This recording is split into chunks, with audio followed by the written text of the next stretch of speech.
근데 오늘 촬영 무게를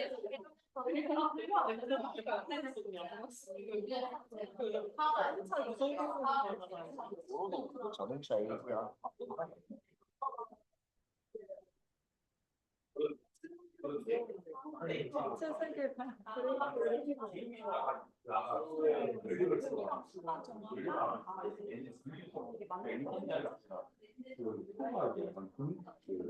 약간 바탕으로 되는 그게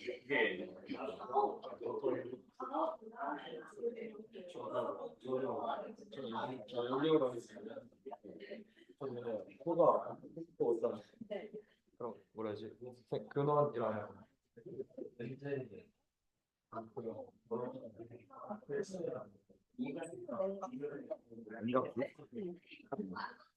동의합니다.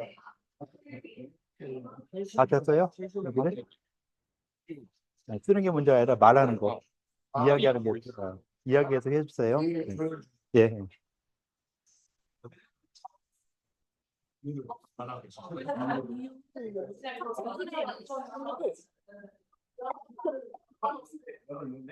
여기 처음으로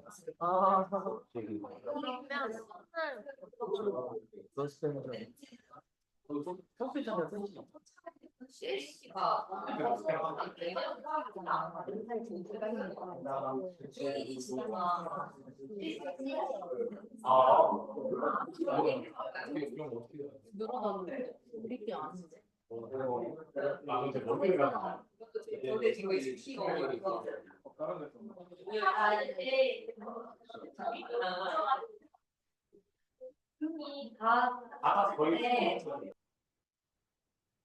예, 이야기하시죠. 1조를 시작하겠습니다. 일단 저희는 목을 이쪽에 서스펜션이라는 이건 마이크나 녹음만 되는 마이크예요. 이쪽 크게 안 나오니까 제가 안 그래 요 마이크 대고 하실까요? 여기서 네, 같이 와서 이쪽으로 와서 여기서 하시죠. 요게 마이크가 나면 또 보시니까 예, 이야기하시죠. 예, 보면서 하시면 되죠. 예, 요걸로 짚어도 되고요. 예. 네, 일단 저희는 목을 서스펜션이라는 장치와 유사하다고 생각을 했는데요. 서스펜션을 찾아보니까 자동차의 차체의 무게를 지탱해주는 그런 부분이라고 하더라고요.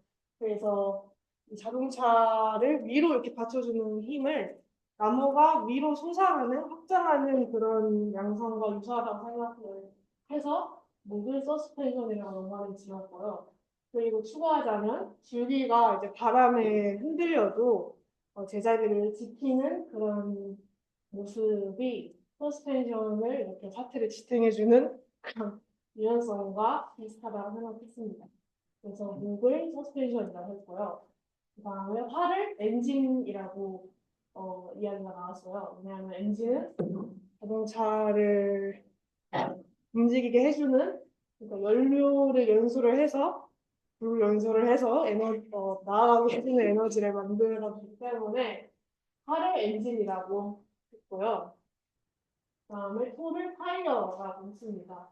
토와 이제 직접적으로 연관되어 있는 게 타이어가 가장 그렇다고 생각을 했고, 그래서 토와 밀착해서 균형을 유지하고 안정성을 확보를 한다는 점에서 토를 타이어와 연관을 지어보았습니다. 그리고 금은 차체라고 표현을 했습니다. 일단 금의 가장 주요한 특징이 종혁, 금알 종혁이라는 거잖아요. 그래서 차체 자체가 이제 저희가 차를 만드는 사람이 원하는 대로 개조를 했었을 거기 때문에 차체를 금이라고 이렇게 생각을 했고, 그리고 단단하고 정밀하다는 점이 이제 금이랑도 연관이 깊다고 생각을 했습니다. 마지막으로 수를 윤활유라고 했습니다. 수가 이제 모든 것을 포용하고 흐르는 것의 성질을 가지고 있잖아요. 그래서 윤활유를 차의 이 부속 장치들을 내부적으로 매끄럽게 움직이게 해준다는 점에서 수의 성질이 윤활유와 굉장히 관련이 깊다라고 생각을 했습니다. 네, 마치겠습니다. 자, 이렇게 이야기했으면은 요 이야기한 거에 대한 질문을 간단히 해주시면 더 좋겠죠. 뭐 여긴 질문할 사항 굉장히 많죠. 우리가 한 거랑 전혀 다르게 된 것도 많이 있으니까 뭐 그런 이유를 물을 수도 있고 질문거리가 많이 있을 수 있죠. 질문을 손 들었잖아요. 그러면 지목을 해서 예. 네, 예. 예. 그 차체라고 표현을 했거든요. 그래서 차체가 전체 자동차를 받쳐주고 있는 안정적인 바탕이나 프레임이 기본이 된다라고 생각을 해서 그렇게 선정을 했는데 사실 그거랑 비교해서 금일 때 차체가 조금 더 드러나는 특성이 있을까요? 토를 이제 기본 바탕으로 하는 거는 저희가 생각을 못해서 그게 굉장히 인상 깊게 들었고요. 근데 저희는 그 금이 금을 가능하다는 점에 초점을 또 맞췄기 때문에 금을 차체로 연관을 지은 거고요. 근데 말씀하신 의견도 좋은 것 같습니다. 예. 수고했어요. 예. 자, 이렇게 질문을 할 때, 내 생각은 이런데, 요거에 대해서 어떻게 생각하냐. 이렇게 질문하는 것이 가장 좋은 질문이 되겠죠. 그러면 답변하기도 훨씬 편안하고.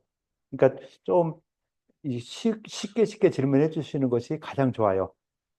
그러니까 나한테는 어려운 질문 해도 되겠죠. 나는 그걸 갖다 어떻게 하면 해결한다. 답을 안 해주면서 해결할 수 있는 방법도 많이 있으니까 대부분 이 교수님한테 뭘 물어보면은 교수들이 가장 좋은 무기, 다음 주에 네가 나와서 발표해. 최고 좋은 무기죠. 그래서 질문을 아예 못하게 하는 이런 부분인데, 근데 모르는 거에 대해서 질문도 많이 하게 돼요. 교수 전혀 생각하지 못한 거에 대한 질문도 많이 하게 되는데, 그런 것은 서로 고민하면서 생각하고 같이 해결해 나가야 되는 것이죠. 교수가 모든 부분을 다 한다? 절대 아니에요. 여러분들보다 조금 더 일찍 시작했고 조금 더 많이 한다.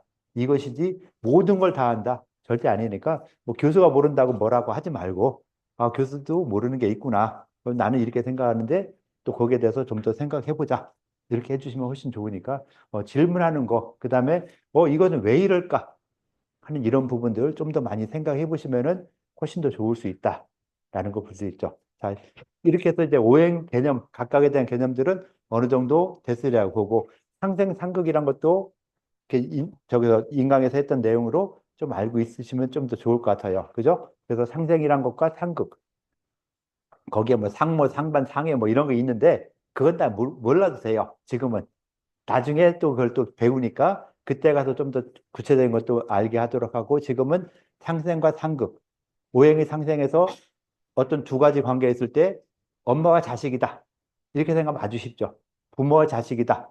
부모는 무조건 자식한테 내 목숨 바쳐서라도 다 해주려고 하는 게 부모죠. 그런 상생의 관계가 있고 둘이 만났을 때 항상 일방적으로 이 좀 그런 관계. 그때 뭐 교수와 학생들이 성적이란 측면에서 보면 일방적이죠. 성적으로 딱 압박을 하면은 학생들은 압력을 받을 수밖에 없는 뭐 이런 관계처럼 일방적인 관계를 상극이라 표현했어요. 그래서 두 개가 딱 있을 때 어떤 하나는 가만히 있는데도 다른 이 상극을 당하는 측면에서는 괜히 위축이 되는. 그래서 가만히 있는데도 불구하고 위축이 될 수밖에 없는 이런 관계가 상극의 관계다라고 했고 상생과 상극이란 것은 상극은 어떻게 보면은 당하는 입장에서는 악이죠, 악. 그럼에도 불구하고 상극이 있어야지만이 오행 자체가 평형을 이루어 나갈 수 있다는 거. 그래서 오행 상생 상극은 어떻게 보면 필요악이다. 반드시 필요하지만은 또 당하는 입장에서 악이 된다. 그런데 내가 상극을 하는 것도 있지만 나를 상극하는 것도 있어서 나의 입장에서도 내가 힘센 거 있고 나한테 힘센 게 있고 해서 항상 똑같은 이런 두 가지 방향이 돌아간다라고 생각해 주시면 되겠죠. 그래서 오행이 상승, 상극이 있고요. 자, 잠시 또 시간 내서 할 것은요. 우리가 이 사람 몸에서 감각기관, 얼굴에 있는 감각기관, 뭐뭐 있죠? 5가지 따져본다면은 얼굴에 머리에 있는 거, 눈, 코, 입, 귀 하나만 추가하면은 피부, 또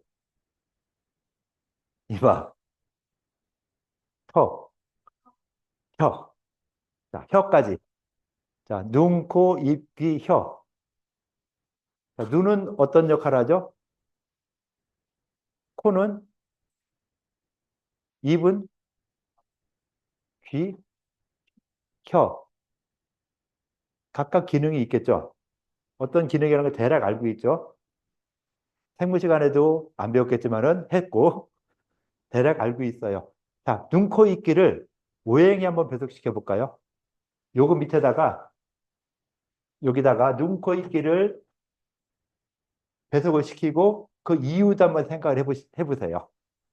자, 눈, 코, 입, 귀를 오행에 배속시키는 거. 정답 보지 말고 하세요. 정답대로 하면은 이건 아니에요. 그냥 우리끼리 생각해서 눈을 어디다 배속시키다, 뭐를 어디다 배속시키다 하는 거. 우리끼리 한번 생각해서 정답 보지 말고 한번 해보세요. 자, 한번 해보시죠. 자, 눈, 코, 입, 귀를 오행에 어떻게 배속시키면 좋을까? 그 이유도 간단하게 이야기해 주시고요.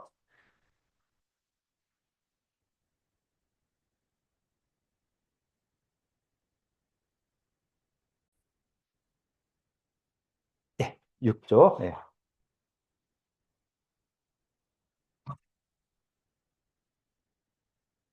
마이크가 요것뿐이 안 돼요.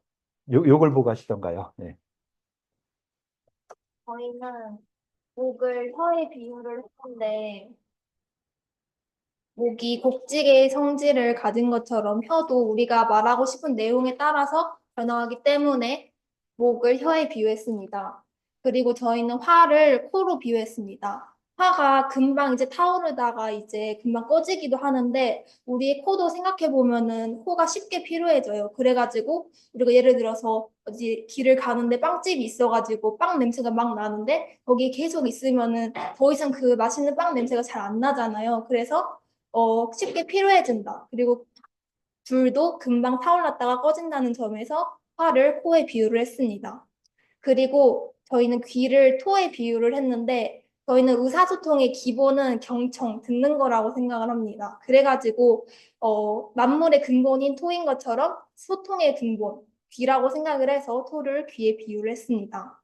그리고 금은 입에 비유를 했는데 금이 종역의 성질을 가져가지고 변화하는 것처럼 입도 우리가 말을 하거나 뭐를 먹거나 또는 호흡을 하거나 할 때 변화하기 때문에 금을 입에 비유했습니다. 그리고 마지막으로 수는 눈에 비유를 했는데 물이 어떻게 생각해 보면은 우리 생명력의 근원이자 우리가 살아갈 수 있도록 돕는 것이기 때문에 눈도 우리가 살아가는데 굉장히 중요한 기관이기 때문에 수를 눈에 비유했습니다. 이상으로 마치겠습니다. 질문 좀 받아주시고요. 질문. 자, 이렇게 발표하시면은 질문을 좀 이렇게 질문할 사람이 있으면. 질문해 주세요. 혀가 네. 말을 할 때 변한다고 하셨는데 네. 저희 혀가 말을 할 때 살짝 위아래로 흔들어지는 거지 그 모양이 변하지 않는다고 생각해서 혹시 여기 상세하게 알려주시죠.